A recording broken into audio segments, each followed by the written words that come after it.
함께 보신 하나님 말씀 로마서 8장 1절로 11절 한 절씩 교도하겠습니다. 그러므로 이제 그리스도 예수 안에 있는 자에게는 결코 정죄함이 없나니 이는 그리스도 예수 안에 있는 생명의 성령의 법이 죄와 사망의 법에서 너를 해방하였습니다. 율법이 육신으로 말미암아 연약하여 할 수 없는 그것을 하나님은 하시나니 곧 죄로 말미암아 자기 아들을 죄 있는 육신의 모양으로 보내어 육신의 죄를 정하사 육신을 따르지 않고 의를 따라 행하는 이에게 율법의 요구가 이루어지게 하려 하셨습니다. 육신을 따르는 자는 육신의 일을 영을 따르는 자는 영의 일을 생각하나니 육신의 생각은 사망이요 영의 생각은 생명과 사망이다. 육신의 생각은 하나님과 원수가 되나니 이는 하나님의 법에 불복하지 아니할 뿐 아니라 할 수도 없습니다. 육신에 있는 자들은 하나님을 불신하게 하셨습니다. 만일 너희 속에 하나님의 영이 거하시면 너희가 육신에 있지 아니하고 영에 있나니 누구든지 그리스도의 영이 없으면 그리스도의 사람이 아니라 또 그리스도께서 너희 안에 계시면 온전히 말미암아 것이나 영을 말미암아 살아있는 것입니다.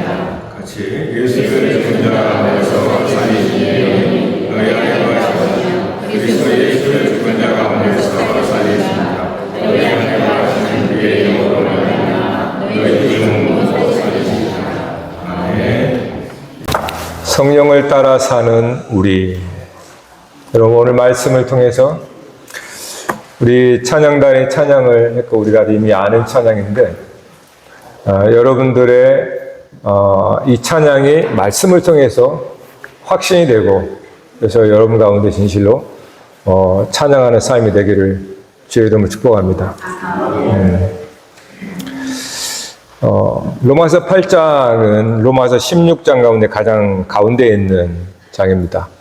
그리고 익히 로마서라고 하면 바울 사도의 신학의 종수라고 하는 가장 중요한 책으로 여겨지고 있는데 그 중에 로마서 정 가운데 있는 8장은 가장 고지에 있는 꼭대기에 있는 장이라고 됩니다. 그래서 오늘 저와 여러분도 이 바울의 이 신학을 통해서 가장 꼭대기에 있다는 것은 하나님과 가장 가깝다는 뜻이에요. 그래서 산으로 치면은 그러니까 여러분도 산에 올라가서 하나님과 함께하는 귀한 시간 되기를 바랍니다. 그러므로 이제 그리스도 예수 안에라고 해요. 그러므로 이제라고 하면 이전의 결과적인 것들을 뒤로하고 이제 새로운 것을 말하는 거죠. 그래서 이전의 시대를 구시대라고 하면 그러므로 이제는 새 시대다라고 하는 겁니다. 로마서 8장 이전의 시대는 어떤 면에서 어둠의 시대라면 로마서 8장 그러므로 이제는 빛의 시대다. 밤이라면 이제 동이 튼 새날이 된다라고 하는 겁니다.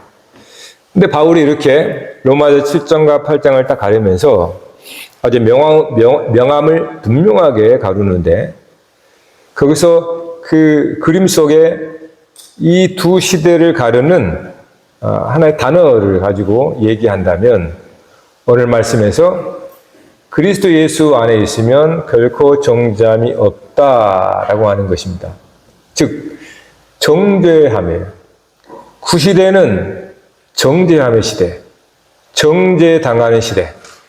새 시대는 정죄에서 자유한 시대. 그러니까 정죄라고 하는 것은 죄가 있다라고 하는 선고를 말합니다. 그러니까 구시대는 죄가 있는 상태, 죄의 선고를 받은 시대를 말하고 새 시대, 그리스도 예수 안의 새 시대는 죄가 없는 시대를 말합니다. 죄가 없기 때문에 우리가 마음껏 하나님 앞에 기뻐 찬송할 수 있는 거죠. 그게 바로 7장과 8장에 너무나 분명하게 차이를 드러내는 겁니다. 그래서 7장까지의 역사를 구시대라 이렇게 볼 수도 있고 8장부터는 새 시대다 이렇게 볼 수가 있는 겁니다. 7장에서 정죄라고 그러잖아요. 죄가 있다. 이거를 이제 1장부터 쭉 이어오면서 7장에서 이제 크라게막스를 이루는데 7장에서 죄가 있다, 정죄 시대를 사도 바울의 개인적인 간증을 통해서 이야기합니다. 그러니까 객관적인 어떤 세상을 향하여서 죄가 있다라고 그렇게 말한 게 아니고 바울 자신의 한 사람의 개인적인 경험이 있죠. 간증이라고 할 수 있죠. 그 속에서 바울 자신이 정죄당함, 죄가 있다라는 선고를 받게 됩니다. 그리고 이제 로마서 8장에서는 바울 자신이 죄가 없다라고 선고가 되어버려요. 그러니까 이거는 한 사람의 이야기인데 이 한 사람의 이야기라는 것은 오늘 우리들 각 사람의 이야기가 되어야 한다는 것을 얘기하고 있는 겁니다.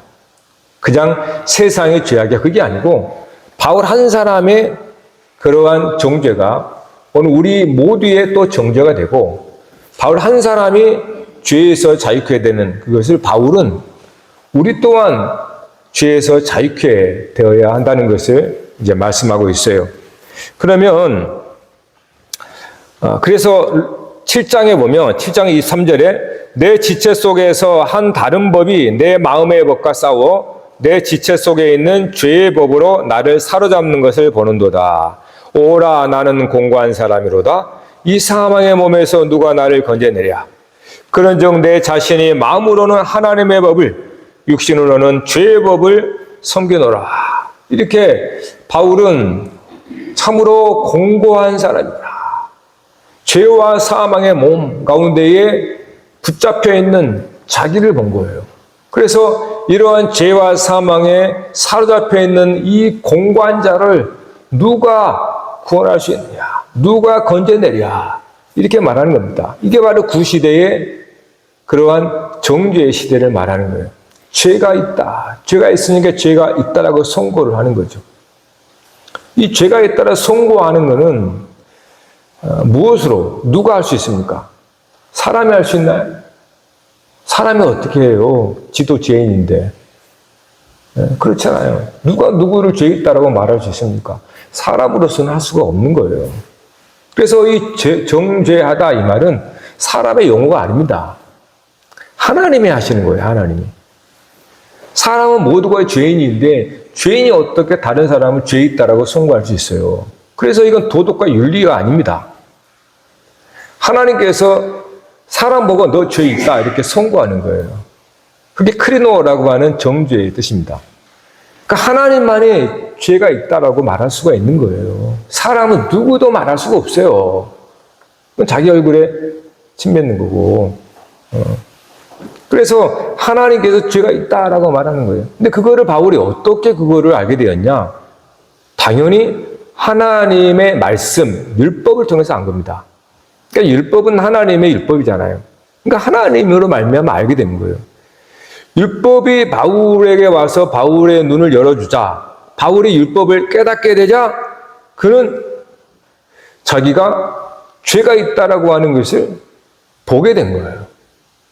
그것을 로마서 7장 7절에 율법으로 말미암지 않고는 내가 죄를 알지 못했다. 율법으로 말미암지 않고 내가 죄를 알지 못했다라는 거예요. 물론 바울이 예전에 율법을 모르는 게 아닙니다. 그는 어렸을 때부터 율법을 지키며 살았단 말이에요. 그런데 그때는 율법이 잘 뭔지 몰랐어요. 그러니까 그 율법을 잘 지켜서 오히려 죄가 아니라 자기는 의인이다라고 얘기해버리는 거예요. 네?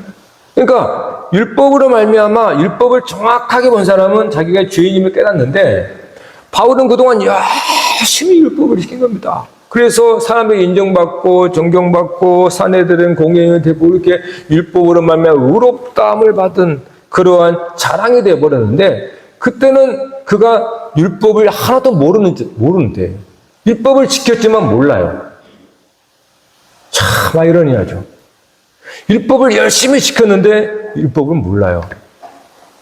근데 그 율법을 깨닫게 되면서 비로소 자기는 의로운 게 아니라 죄인이라는 것을 선고를 당해버립니다. 그래서 9절에 전에 율법을 깨닫지 못했을 때에는 내가 살았더니 계명의 이름에 죄는 살아나고 나는 죽었도다. 율법을 바울이 지켰지만 진짜 율법의 참 뜻을, 참 목적을 알지를 못하면 그 율법을 도리어 나의 의를 드러내는 그러한 용도가 되어버려요. 그런데 바울의 눈이 열려서 율법의 참 빛을 보니 그때 비로소 그 율법의 빛으로 말미암아 자기가 죄인이라고 한 것이 깨닫게 된 겁니다. 요즘 사람들도 그렇잖아요. 요즘 지금 선거 시대인데 누가 누구를 비방하고 막 난리치죠. 예. 사람이 사람을 어떻게 정죄할 수 있어요? 죄 없는 사람이 누가 있습니까, 이 세상에. 근데 아무렇지도 않은 것처럼 막 이렇게 얘기하니 마음이 아프죠. 하나님만이 할 수 있는 겁니다. 하나님만이. 그러니까 법을 지켰다고 해서 자기가 법을 지켰으니까 의롭다라고 말하는 것은 바울이 어렸을 때부터 율법을 잘 지켜서 나는 의로운 사람이야 라고 말하는 거 똑같다라는 거예요. 그는 법을 지킨 게 아니고 법을 깨닫지도 못한 겁니다. 아무리 구석에 있는 작은 법이라도 모든 사람 그 법 앞에 다 정죄를 받게 돼요. 그러니까 세상에서 우리가 경험하는 것이 뭡니까? 오늘 바울이 경험한 거를 경험하는 거예요. 그러니까 바울이 무슨 특별한 사람이라 바울이 특별한 상황에서 바울만 경험한 게 아니고 우리는 이게 뭔지도 모르고 사니까 바울은 사람은 이런 거야 하면서 바울 자신의 경험을 하는 거예요. 그거를 법이라고 하는 율법이라고 하는 걸 통해서 바울이 이전에는 율법을 지켰다고 했지만 의로운 걸 드러내는 통로였다면 진짜 그 법의 진상을 알고 나니까 자기가 죄인이다 이 말이에요. 이 세상 사람은 다 법에 따라서 합니다. 그게 양심의 법부터 시작을 해서 사람들이 함께 만들어 놓은 집단의 법들이 있어요. 보편적인 법도 있고 뭐 가정마다 뭐 가정에 있고 집단마다 다 규칙 규례 다 있다 이 말이에요. 법치예요, 법치 이 나라가. 근데 그 법치는 계속해서 정죄를 하는 겁니다. 그러니까 우리는 모두가 왜 사람과 사람 사이에서 어려워해요? 그것 때문에 그래요. 죄 때문에. 죄를 쉬운 말로 얘기하고 싶다. 예수님이 주기도문을 가르치면서 우리의 죄를 용서해 주옵소서. 우리가 우리 죄를 용서한 것 같이 이런 얘기 하잖아요. 그때 죄를 빚으로 한다. 빚. 그러니까 빚지다. 돈, 물질의 빚지다. 이게 죄에 대한 비유예요. 그러니까 죄라고 하는 것은 갚아야 할 빚이 있는 상태를 말합니다. 마땅히 갚아야 할 채무, 빚을 가지고 있는 상태를 죄가 있다라고 말하는 거예요. 그러니까 오늘 우리가 살면서 왜 미안합니까?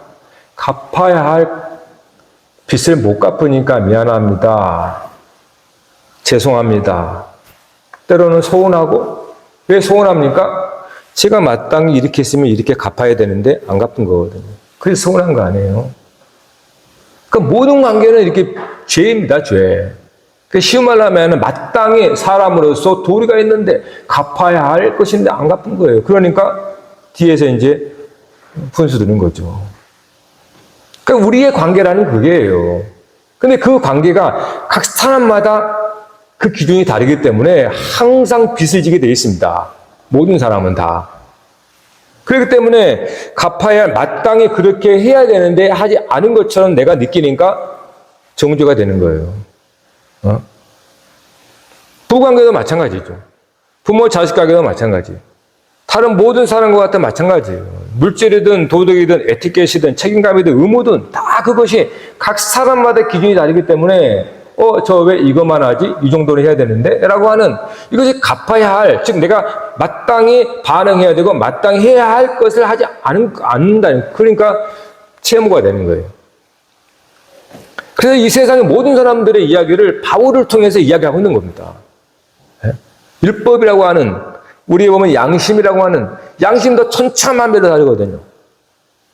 누가 봐도 이렇게 말하면 이렇게 해야 되는데 이렇게 하지 않아. 그러므로 이게 채워지지 않은 겁니다. 그러다 보니까 이것이 채무가 되어버리는 거예요. 그래서 미안합니다. 죄송합니다. 다 이런 얘기를 하고 사는 거예요.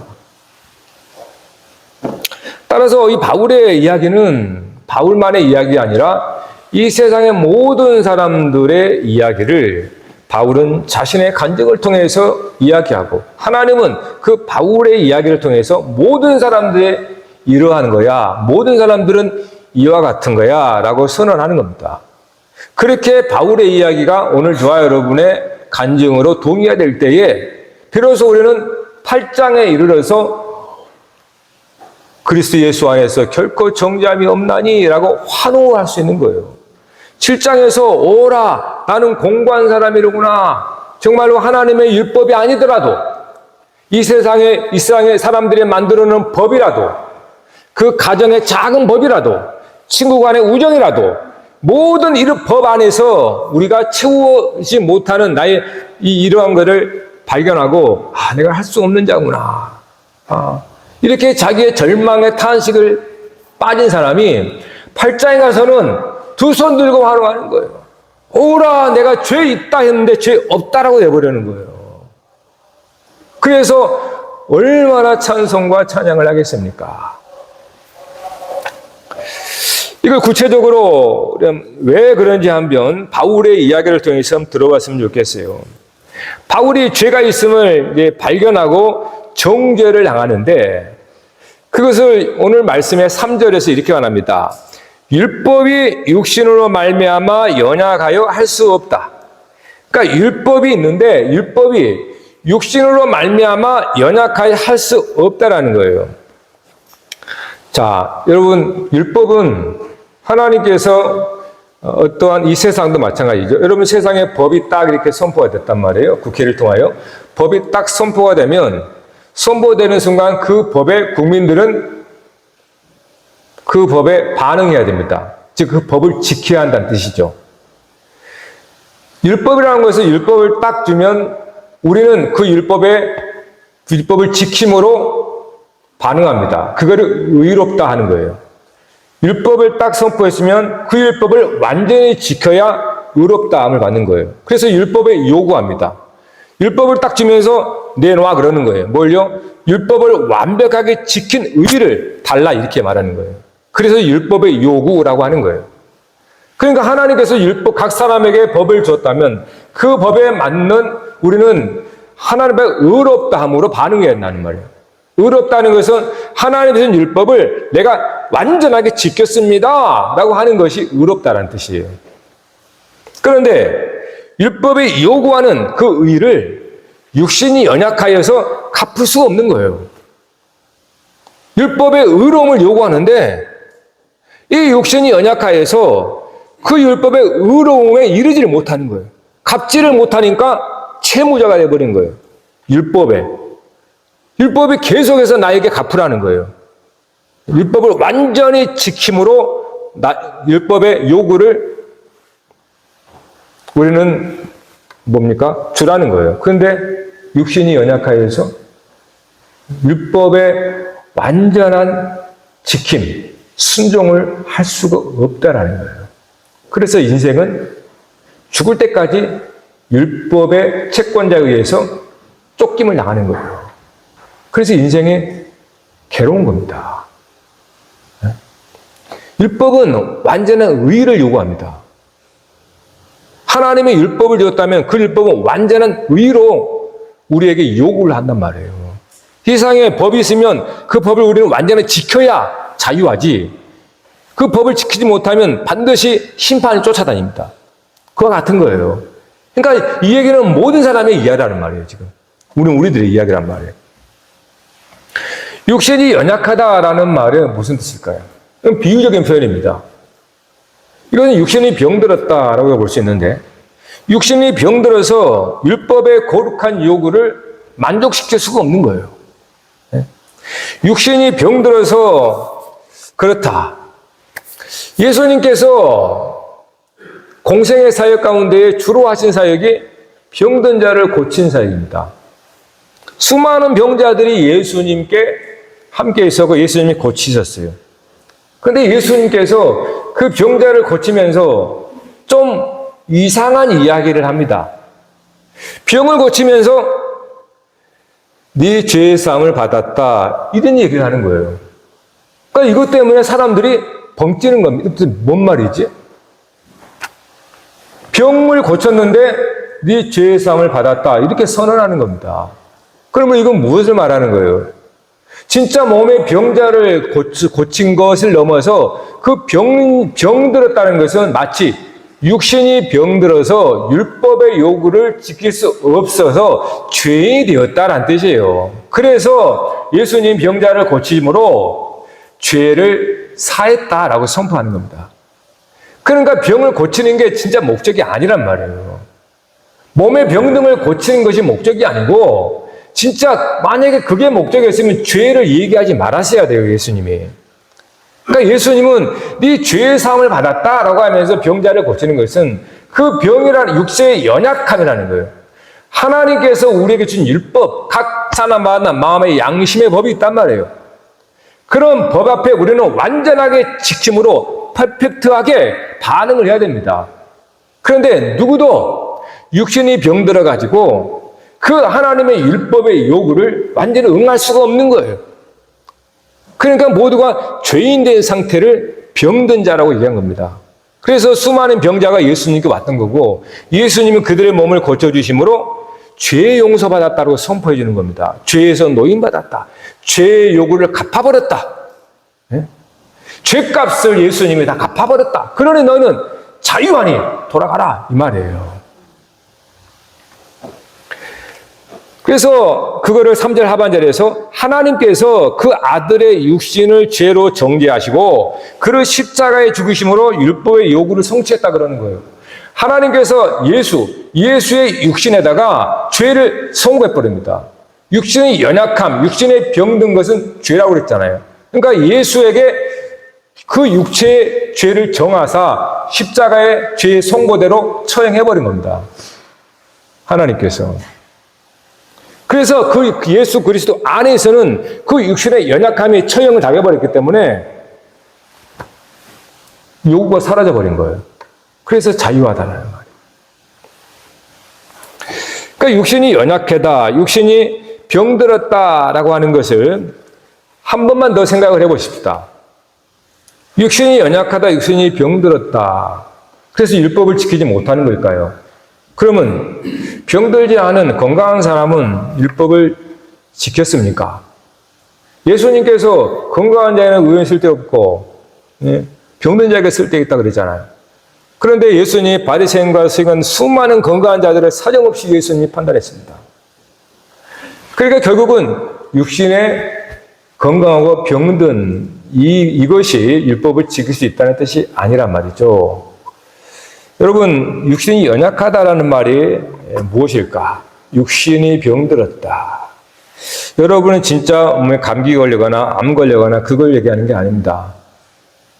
건강하다고 율법을 지킬 수 있는 것도 아니고 아프다고 율법을 못 지킨 것도 아니에요. 오히려 연약하고 병약하면 더 율법을 지키기가 더 낫습니다.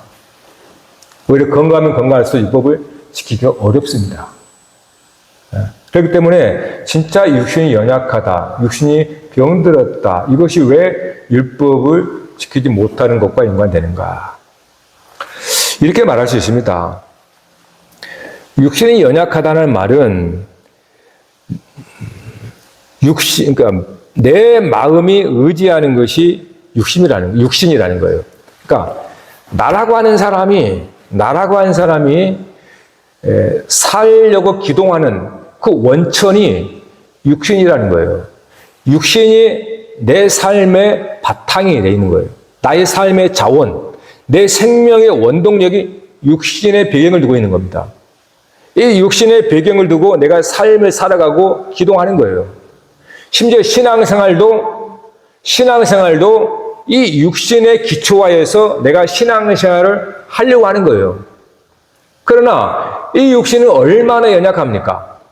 이 육신이라는 것은 나뿐만 아니라 내가 내 힘으로 일구어 놓은 그것이겠죠. 내 자식이겠죠. 내 친족이겠죠. 내 혈통, 내가 세상에서 사람의 힘으로 무엇을 만들어낸 그걸 말합니다. 그 육신을 나의 마음의 의지로 삼은 거예요. 그러니까 나란 사람이 내 마음의 어떠한 활력을 내 마음에 기쁘고 슬프고 하는 그 원천을 나의 육신에 두고 있는 겁니다. 그러니까 내 몸이 아프면 찬송을 못하는 거예요. 내가 건강하면 찬송하고, 이거는 내 육신에 바탕을 두고 있으니까. 내 자식이 잘 되면 찬송하고, 내 자식이 잘 안 되면 찬송이 안 돼버려요. 왜요? 나란 사람이 나의 육신에 근거를 삼고 살려고 하니까. 네? 그러니까 육신이 연약해서 찬양을 못하고, 육신이 연약해서 일이 일비하게 되는 겁니다. 육신의 컨디션에 따라서 이랬다 저랬다 하는 거란 말이에요. 이것이 육신을 의지하는 마음, 그런 말합니다. 그러니까 육신이 연약하다는 말이 내 마음이 연약하다는 뜻이에요.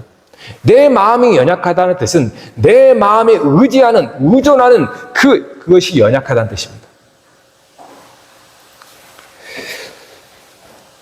율법이 주어졌어요. 율법이 주어졌는데, 예를 들어서 율법하면 예수님이 말한 것처럼 하나님을 사랑하고 이웃을 사랑하라. 좀 더 구체적으로 하나님을 사랑하되 마음과 뜻과 힘과 목숨을 다하여 하나님을 사랑하라.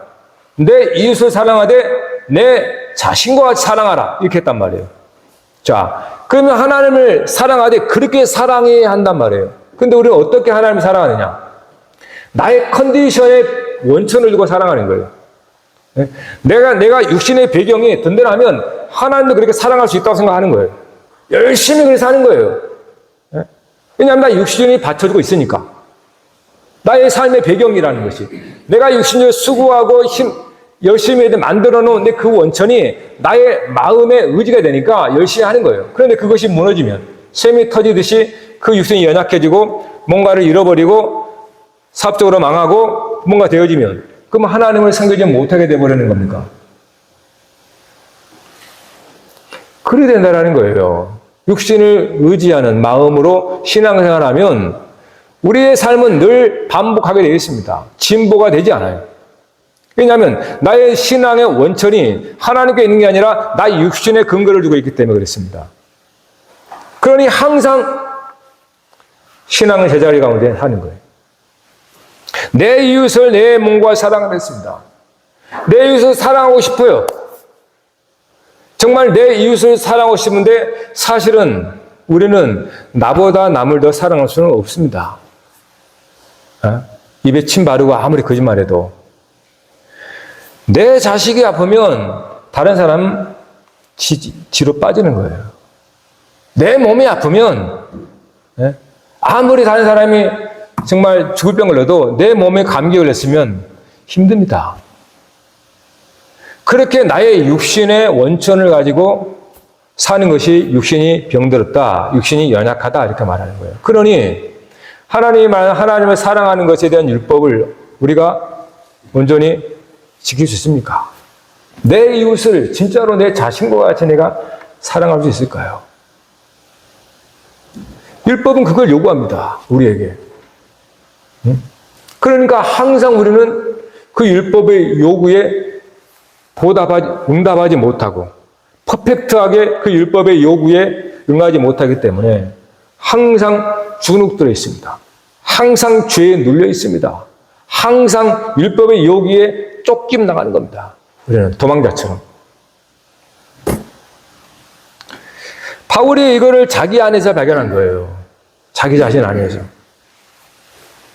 바울이 율법을 열심히 지켰습니다. 정말로 열심과 특심을 다해 지켰는데 어느 날 율법의 등불이 확 켜지니까 율법을 그렇게 열심히 특심 있게 지킨 그 이유가 자기 자신이었더라는 거예요. 네? 자기의 영달을 위해서, 자기 삶의 어떤 소원을 위해서 그렇게 했더라는 거예요. 모든 사람이 다 자기를 위해 하고 있더라는 거예요. 그러니 어떻게 율법의 요구에 완전히 어려움을 반응할 수 있어요?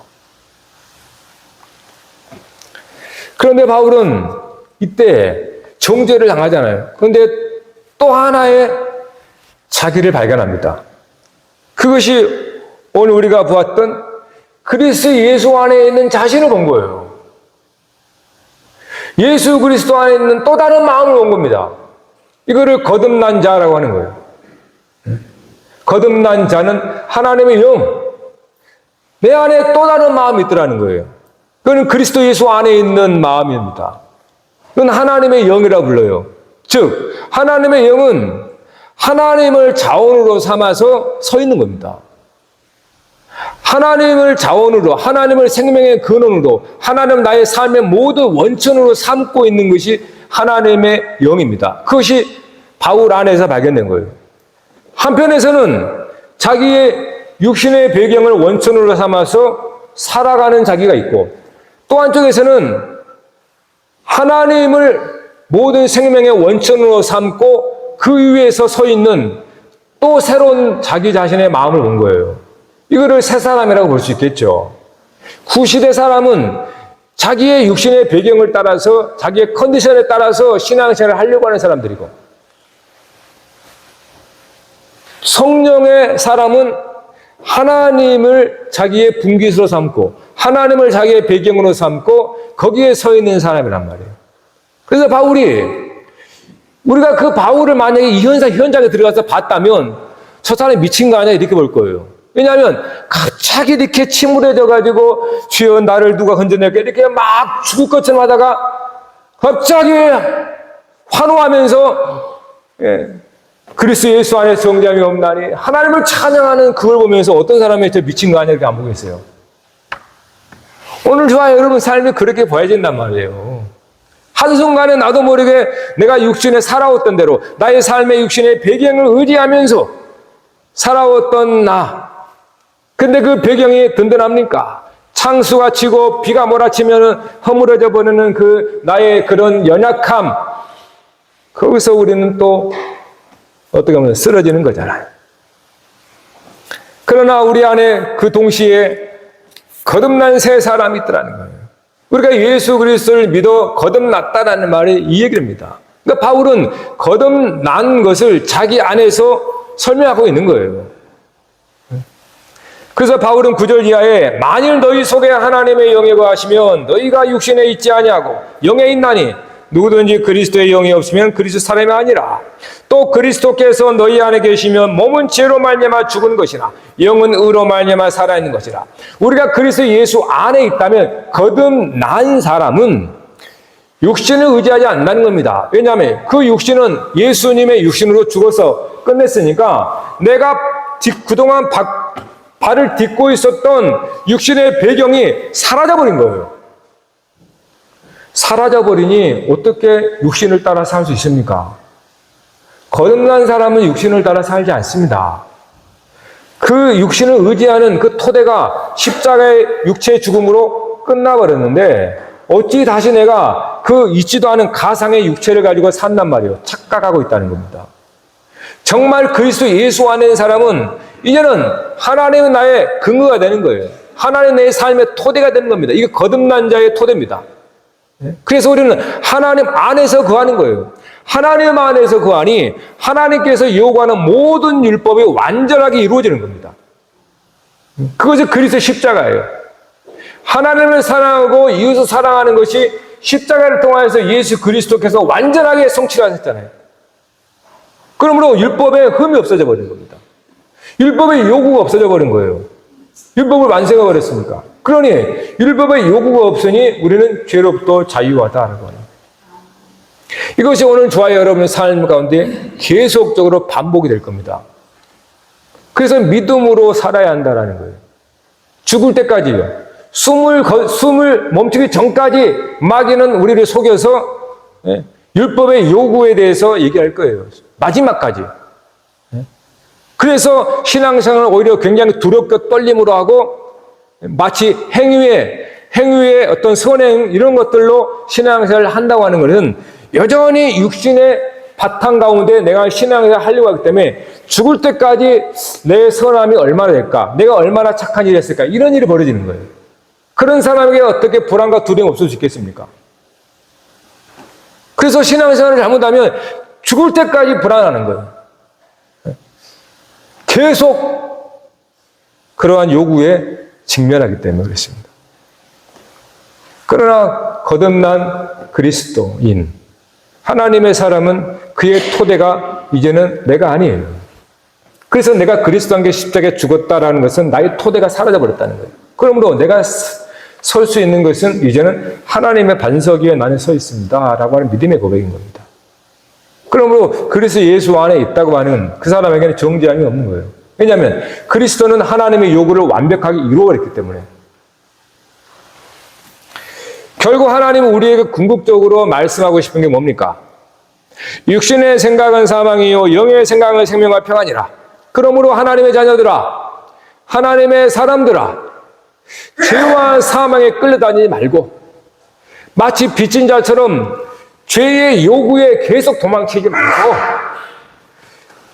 생명과 평안의 삶을 살아라. 이제 모든 죄값을 다 갚아버렸어요. 모든 채무가 다 사라져버렸으니 발 뻗고 편안하게 살아.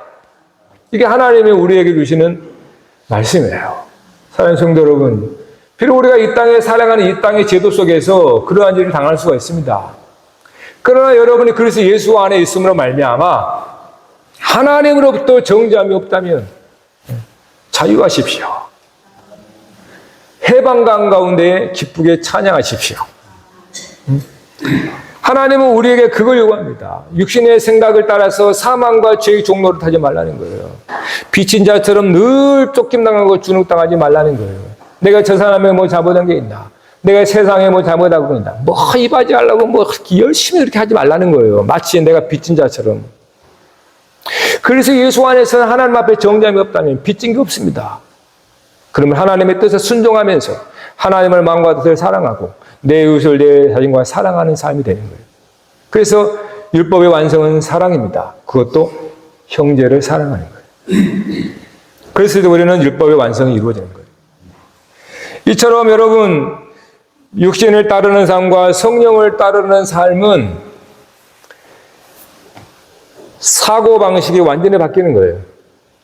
육신의 바탕 위에서 형성된 사고방식으로 살다가 이제는 하나님의 토대 위에서 하나님의 생각, 하나님으로 말미암은 사고방식인 거예요. 이거는 땅의 사고방식과 하늘의 사고방식인 거예요. 패러다임이 땅의 패러다임과 하늘의 패러다임이에요. 땅의 패러다임 가운데 살아가는 사람이 하늘의 패러다임으로 시프트가 되지 않으면 엄청난 어려움이 있습니다. 그리고 이 전환은 쉽지가 않아요. 그래서 우리가 맨날 씨름하고 주님 앞에 회개하고 그렇게 막 하는 거예요. 얼마나 이게 어렵냐. 예를 들어서 중세 16세기에 코페르니쿠스 전환이라는 얘기가 있잖아요. 그 당시 세계는 우주를 보는, 세계를 보는 그것이 천동설이었어요. 지구를 중심으로 태양이 돈다라고 하는 이러한 패러다임입니다. 이러한 패러다임은 우주와 세계와 자기 자신을 보는 모든 관점이에요. 이런데 어느 날 코페르니쿠스가 발견을 합니다. 그게 아니다. 태양을 중심으로 지구가 돈다라는 정말 기가 찰 이러한 말을 하는 거예요. 이거는 완전히 패러다임이 바뀐 거잖아요. 지구 중심으로 태양을 돈다라고 그렇게 살았습니다. 사람들이 믿고. 교회가. 중세는 기독교 세계니까. 교회가 그렇게 살았습니다. 근데 어느 날 코페르니쿠스가 그게 아니라는 거예요. 그러니 어떻습니까? 교회가 코페르니쿠스를 정죄합니다. 이단으로. 이단을 정죄해서 화형시켜 죽여버려요. 이렇게 어려운 거예요. 우리가 땅의 패러다임을 가지고 하늘의 패러다임을 산다는 건 내가 죽음을 각오하는 겁니다. 죽지 않으면 이 패러다임이 바뀔 수가 없어요. 그래서 예수님께서 나를 따라오든 자기 십자가를 지라고 하는 거예요. 이거는 진짜 내가 죽는 거지만 그 죽음은 그리스도의 십자가의 죽음에 내가 함께 연합하는 거예요. 그래서 패러다임이 바뀌어버린 거예요. 육신으로 살면서 육신의 패러다임 가지고 세상을 보고 우주를 봤던데 이런 내가 이제는 그리스도와 같이 하나님으로 말미암아 나의 모든 세계가 바뀌어버린 겁니다. 눈이 바뀌어버렸으니 어떻게 그동안 이렇게 산 사람이 이렇게 살아요? 계속 이 속에서 투쟁을 하는 겁니다. 그래서 육체의 소욕은 성령을 거스르고 성령의 소욕은 육체를 거스른다 라고 하는 말씀을 바울은 했던 겁니다. 즉 옛사람과 새사람이 있단 말이에요. 옛사람과 새사람이 계속해서 내 안에서 싸우고 있단 말이에요. 내가 어느 편에 설 건가? 내가 옛날 그 방식대로 익숙하니까 옛날 방식대로 육신에 속한 사람 살 건가? 그러면 죄와 사망이 이르게 됩니다. 그럼에도 불구하고 내가 하나님의 사람으로서 그리스도 안에서 그리스도의 방식을 따라 살렵니다라고 선택한 사람은 그에게는 생명과 평안이 주어지게 되어 있습니다. 우리는 매 순간 이러한 패러다임의 싸움을 하고 있는 거예요. 예수님께서 하시는 말씀이 예수님이 이 땅에 오셔가지고 왜 죽습니까? 당시 유대 사회의 패러다임이 있습니다. 거기에 예수님이 전혀 하늘 나라라고 하는 패러다임을 선포하니까 이 땅이 받아낼 수가 없는 겁니다. 이 땅의 세상에 예수님의 말씀을 받아낼 수 없기 때문에 예수를 죽이게 되는 거예요. 새 포도주는 새 부대에 담아야 합니다. 새 포도주를 헌 부대에 담으면 부대도 터져버리고 포도주도 쏟아서 못 쓰게 되는 거죠. 오늘 저와 여러분이 예수 그리스도를 믿는다라고 하면 여러분이 여러분의 육체의 배경을 다 끊어버려야 됩니다. 그렇지 않고 마치 육신적으로도 하면서 예수를 믿겠다 하면 둘 다 못 쓰게 되는 거예요. 나의 삶도 잃고 은혜도 잃어버립니다. 둘 다 잃어버리는 거예요. 그러니 항상 우리는 마치 제자리에 있는 거예요. 하나를 버려야 하나를 택함으로 자라게 되는 겁니다. 새 포도주는 복음을 받았다면 그리스도 예수를 우리가 믿는다면 거듭난 새 사람이라면 옛 시대를 끊어버려야 됩니다. 하나님께서 여러분들을 다 여자의 후손으로 나게 했어요. 다 어머니의 뱃속에서 나왔습니다. 어머니의 뱃속에 나올 때 간호사가 와가지고 무서운 가위로 탯줄을 확 잘라버려요. 뭡니까? 어머니로부터 생명을 끊어버린 거예요. 근데 그럼 죽습니까? 살잖아요. 여러분의 육신의 끈을 끊어버리면 죽을 것 같지만은 아닙니다. 부활이 되는 겁니다. 그동안 내가 살아온 그런 터전이 있고 그런 배경이기 때문에 이거를 내 이성적으로 받아들일 수가 없어요. 끊는다는 게. 그러나 하나님을 더 믿는다면 끊게 됩니다. 나의 토대를 믿을 것인가? 하나님을 더 믿을 것인가? 하나님을 더 믿지 못하면, 하나님을 신뢰하지 못하면 내가 딛고 있는 여기에서 이쪽으로 못 옮깁니다. 하나님을 더 신뢰해야 내가 그동안 딛고 왔던 이것을 버릴 수가 있어요. 그런데 하나님을 신뢰하지 못하면 나보다, 내 토대보다, 내가 생각하는 모든 것보다 하나님을 신뢰하지 않으면 나는 이곳으로 못 옮깁니다. 양다리 걸쳐서 이것도 저것도 아닌 그런 삶을 살아요. 여러분, 건너가십시오. 건너가면 지금 나의 토대를 버리면 죽을 것 같잖아요. 죽을 것 같은데요, 안 죽어요. 새로운 삶이 시작됩니다. 할렐루야. 바울은 그의 간증을 통해서 우리에게 해주는 거예요. 그러므로 예수님께서 우리에게 주기도문을 가르치면 일용할 양식 구하라 그렇게 말하는 거예요. 하루를 살기 위해 여러분 얼마의 양식이 필요합니까? 가장 어려운 질문이죠. 하루를 살기 위해서 3끼면 됩니다. 그런데 사람들은 그렇게 안 살더라는 거예요. 앞으로 50년, 100년 살 것처럼 양식을 위하여 살더라는 거예요. 네? 왜 예수님이 일용할 양식을 구하라 그럽니까? 일용할 양식을 구하라. 그리고 3끼 양식이 있으면 이제는 나머지 시간은 영혼의 양식을 구하고 살아라 이 말이거든요. 3끼 양식이 채워져 있으면 이제는 너에게 정말로 네 생명과 평안이 줄 수 있는 영혼의 양식을 좀 구하며 살아라라는 거예요. 여러분의 삶은 어떻습니까? 비록 우리가 이 세상의 구조 속에서 삶을 살아야겠지만은 그럼에도 불구하고 정말로 육신의 배경을 내가 더 채우려고 그렇게 살아가는 삶인가? 나의 주어진 24시간을 똑같이 주어졌는데 우리는 육신의 배경을 위해서 내가 삶에 얼마나 들고 있는가? 그리고 나의 영혼의 안식, 영혼의 평안, 영혼의 생명을 위해서 나는 그 양식을 위해서 얼마나 내가 삶의 시간을, 물질을, 에너지를 드리고 있는가? 여러분 살펴보셔야 됩니다.